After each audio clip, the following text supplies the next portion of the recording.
I think because when we first met, we were tolerant of a lot of things. Like, you were very tolerant of my excessive drinking and excessive behaviour. Then when I had a breakdown and locked up and then getting in hospital, then it was impossible not to talk about it.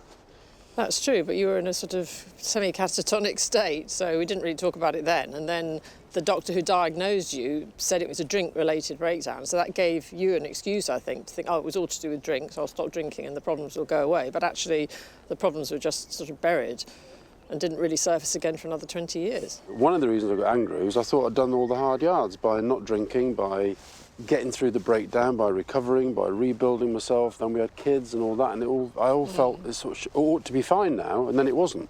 So the depressions kept coming, and then the gaps started to get narrower and narrower and narrower. And the worst thing about it, I couldn't talk. When I was really depressed, I couldn't even talk. Yeah, that's true. You were very high functioning at that stage. You were working for the Prime Minister, you were travelling all over the place. You didn't seem like somebody that was ill.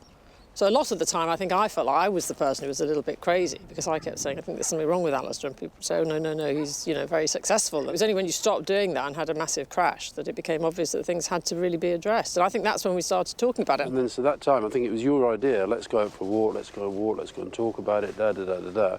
And we went out here and we went over there, and I felt I was going insane, I really did. And I remember, I was never, ever, ever going to hit you, ever. But I was feeling violent, and I started to punch myself in the face. I started literally bang, bang, bang in the eye, and I could see you were looking absolutely terrified. I remember you saying, look, I'm really worried, I think you're losing your sanity. So we talked about it, and then went and I saw David again, and I think he realised then how bad it was, and bit by bit sorted out. But the thing I always do now, I always say to you, when I feel the depression coming on, even if it's only mild, and it used to be I would just go into lockdown. Now, first thing I say is, I think I'm getting depressed again.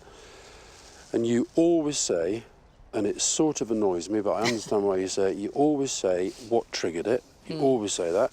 And I always say, I don't know. And then you always now say, at least, I think you should go and see David.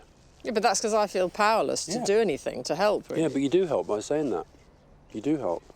I think a lot of the partners of people who are mentally ill go through the sense that there's something wrong with them and they're to blame because of the lack of communication and the lack of explanation, really. I actually think, as well as talking to you, as well as having David to talk to, I actually do think the public talking has helped me massively. And even wandering around here, when you bump into people, a number of people who come up and say, God, I'm so glad you talk about this, because I'm this and I'm that. And or I've got a child who's got it. Yeah, and it's everywhere. And I actually, that makes me, purely, it's not selfish, it makes me feel better.